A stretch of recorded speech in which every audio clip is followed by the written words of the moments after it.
Hello everyone, good evening from Baradiha. Finally it's time for our vacation. Last আমরা কিন্তু ঘুরতে গেছিলাম সেই কোভিডের আগে, মানে 2019 সালে। তো তাই জন্য আমরা অনেক বেশি এক্সাইটেড ছিলাম এইবার ঘুরতে যাওয়ার জন্য। তো যেহেতু আজকে সারা রাত আমরা ট্রেন জার্নি করব, তাই জন্য একটা কমফোর্টেবল ড্রেস পরেছি যাতে করে আমার ম্যানেজ করতে একটু সুবিধা হয়। তার কারণ বেবুকে নিয়ে প্রথমবার আমি বেরোচ্ছি। তো মাত্র এখন 6:40 বাজে আর আমরা অলমোস্ট রেডি।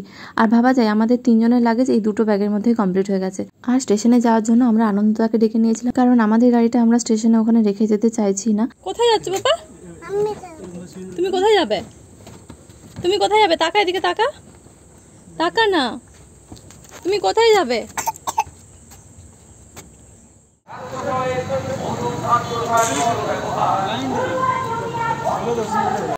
আরেকবার করো। উফ, এদের তো কোনো কিছু বলে লাভ নেই। হ্যালো হ্যালো হ্যালো, তাকাও, এদিকে তাকাও। বাবা হাই বলো। High high.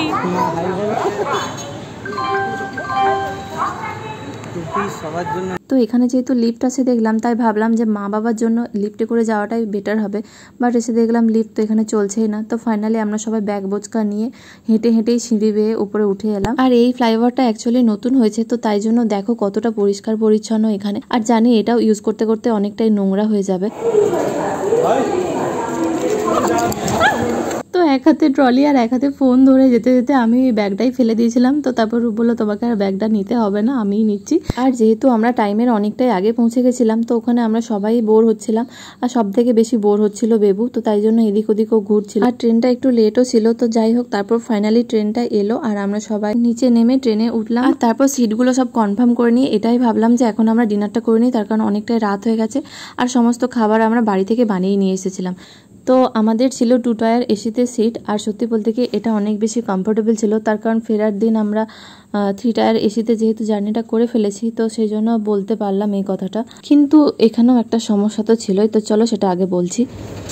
চলো ভালো করে ধরো মাম্মাকে, নইলে কিন্তু দুম করলে পড়ে যাবে। মাম্মাকে ধরো, মাম্মাকে ধরি। ছোটি বাহু। যেহেতু এই কম্পার্টমেন্টে অনেক সিনিয়র সিটিজেনরা ছিল, তো তাই জন্য ভদ্রতার খাতিরে আমরা একটু আস্তেই কথা বলছিলাম। তো এই কম্পার্টমেন্টে প্রত্যেকের জন্য 2টো করে হোয়াইট কালারের কটনের বেডশিট দেওয়া ছিল, আর এগুলো একদমই পরিষ্কার ছিল। তো যে সমস্যাটার কথা বলছিলাম, যে আমাদের সিটগুলো কিন্তু সব ছিন্ন বিচ্ছিন্ন, মানে এক জায়গাতে আমরা সবাই মিলে সিট পাইনি, সবাই মোটামুটি আলাদা আলাদাই ছিলাম। এক কাছে ছিলাম বলতে আমি আর পাইল। আর ভেবেছিলাম একটা সুন্দর দিকে রিলস বানাবো, বাট সেটাও বানাতে পারিনি। যাই হোক, তো এইখানে একটা লাইটও দেওয়া ছিল প্রত্যেকের সিটের কাছে, যেখানে কেউ যদি বই টই পড়তে চায় তো সেটা সে পড়তে পারে।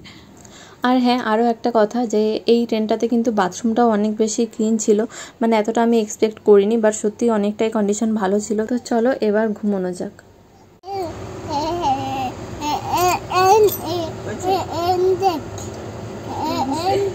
হ্যান্ডশেক, হ্যাঁ হ্যান্ডশেক।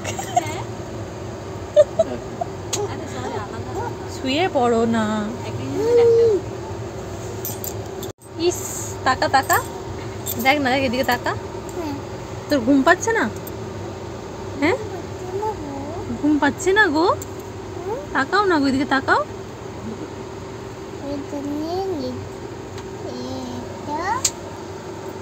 কি করছো তুমি? এটা কি হচ্ছে?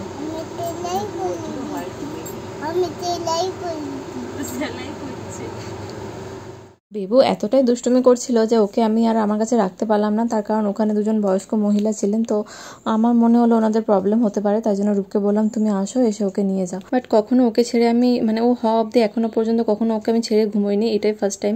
তাই জন্য কেমন একটা লাগছিল, আনইজি টাইপের। তো বারবার ফোন করে আমি কনফার্ম করছিলাম যে ও ঘুমিয়েছে কিনা। তো যাই হোক, তারপর আমিও একটুখানি ঘুমিয়ে নিয়েছিলাম। আর এখন এই যে আমাদের নামার মোটামুটি টাইম হয়েই গেছে, তো তাই জন্য উঠে আমরা একটু ফ্রেশ হয়ে নেব। আর আমরা এসেছি জগন্নাথ এক্সপ্রেসে, যদিও এটা আমার ফার্স্টে উল্লেখ করা হয়নি, তো করেই দিলাম। তো বলো তো আমি কোথায় এসেছি?